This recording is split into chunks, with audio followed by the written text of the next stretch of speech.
In the early 1970s, you could probably get a wide range of responses from folks all throughout the country, if you asked pretty much anyone what the quickest car on the road was.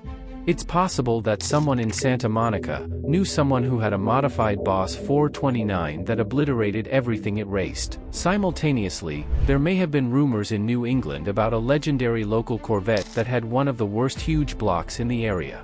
There was an air of speed, and high-performance vehicles were plentiful. However, there was one dealer-built, turnkey performance car that you could just grab off the lot and it would instantly make you a street racing celebrity. Potential 9-second ETs are being discussed, and none of that power came from a 427 cubic inch SOC-powered Comet or anything similar. No, that vehicle was the utterly crazy 454-powered Super Vega. Here's a little introduction to Baldwin Motion for those who aren't familiar with their incredible selection of dealer-built speed machines. Baldwin Motion was the result of the collaboration of two businesses, Motion Performance, a performance shop with a Baldwin, New York location, and Baldwin Chevrolet, a Chevrolet dealership. In essence, Baldwin Chevrolet assisted Motion in obtaining new Chevrolet vehicles, which Motion subsequently modified at an accelerated rate. We're talking complete engine replacements and beyond.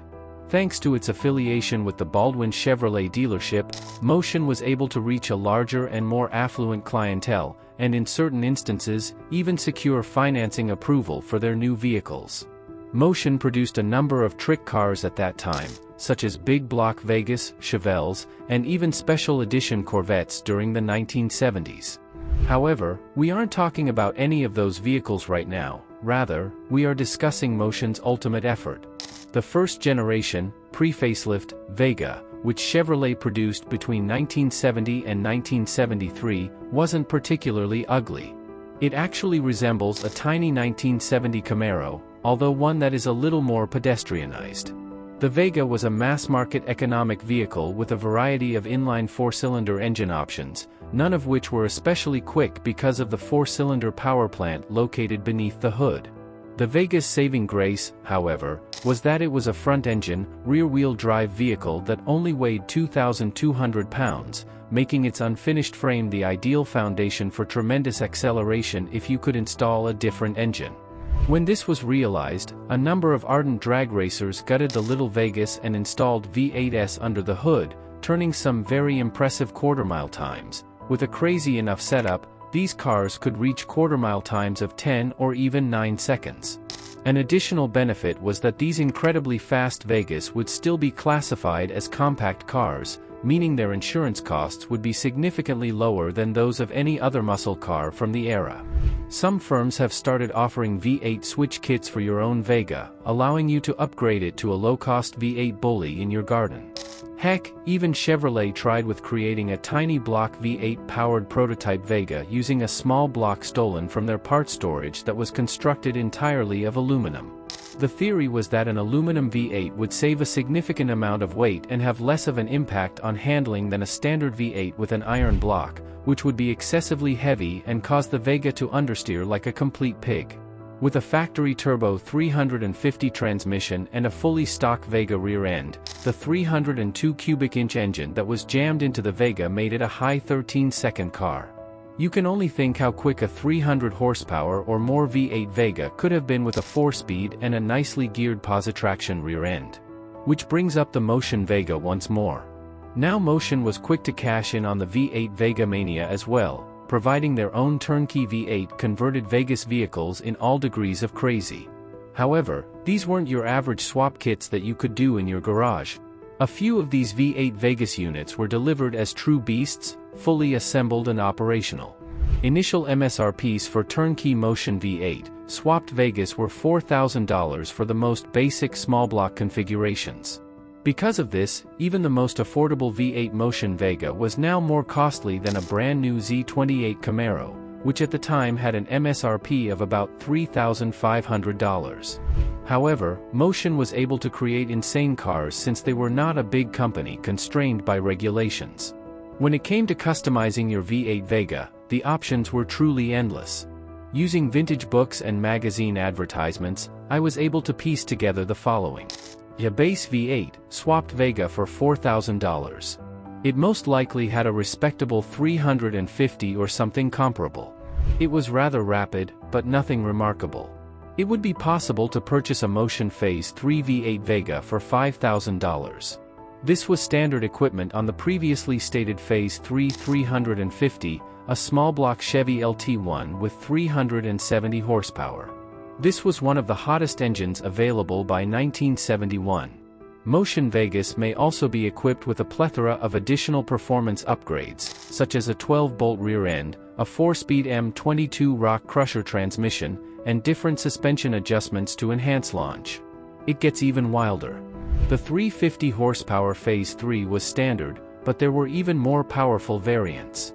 Customers may purchase a 427 or 454 cubic inch big block Chevy engine for an even higher price, precise amount unclear, but think $6,000 or $7,000 in 1971. It took a lot of effort to fit a big block into a Vega, including reducing the bell housing area, making unique mounts, and routing the exhaust differently for big block cars, dumping out the side. These were but a handful of the adjustments required for the massive Motion Vegas. These Vegas vehicles had engines that produced 400 to 450 horsepower, and their immense torque and power made them incredibly quick in a straight line. Granted, handling was awful because the large block added a lot of weight up front. However, everybody who purchased one understood that it was only for straight-line speed. And there's more in true infomercial style. An article I read on a site about a period magazine suggested that if you wanted something even more unusual than a big block 427 Vega, you could also order one with a 350 small block that was either supercharged or turbocharged. It is obvious that you could configure your Motion Vega any way you pleased with the array of outrageous engine options available. For superior handling, I myself would have chosen the LT1 350 powered vehicle. However, please share your thoughts in the comments section below. In addition, Motion Vegas provided the recognizable side stripes used on all of their other vehicles. Larger wheels, a rear deck lid spoiler, side pipes, and even a L88 style hood were among the other external changes. Additionally, if the standard Vega wasn't roomy enough, a wagon version is available with the full motion treatment. Imagine driving your Vega wagon and completely wrecking a Hemi Charger.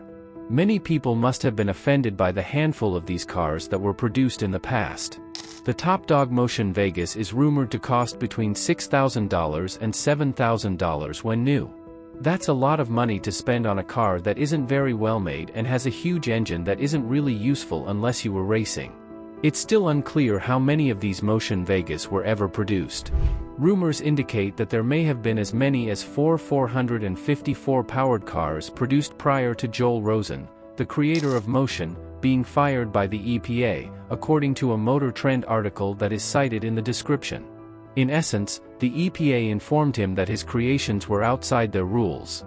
It's interesting to note that Joel used to provide authentication services, helping clients determine whether their automobiles were real Motion vehicles, for a substantial cost. Unfortunately, we might never find out the precise quantity of Motion Vegas produced due to his dying in 2023. Undoubtedly, a few complete vehicles were produced, some were reportedly even exported. Given that many of these Vegas were designed particularly for racing and were raced aggressively, many of them most likely ended up being wrecked or disassembled at some point. It's likely that some of these crazy motion cars, a few rusty Vegas, exist and we are just unaware of them. In any case, Motion Vegas is up there with the AMC Gremlin 401XR as the holy grail of dealer-built speed machines. We would be very grateful if you could like and share this video with other fans if you liked it. In addition, don't forget to hit the notification bell on our YouTube channel if you want to see more documentaries like this one about the most fascinating cars in the world.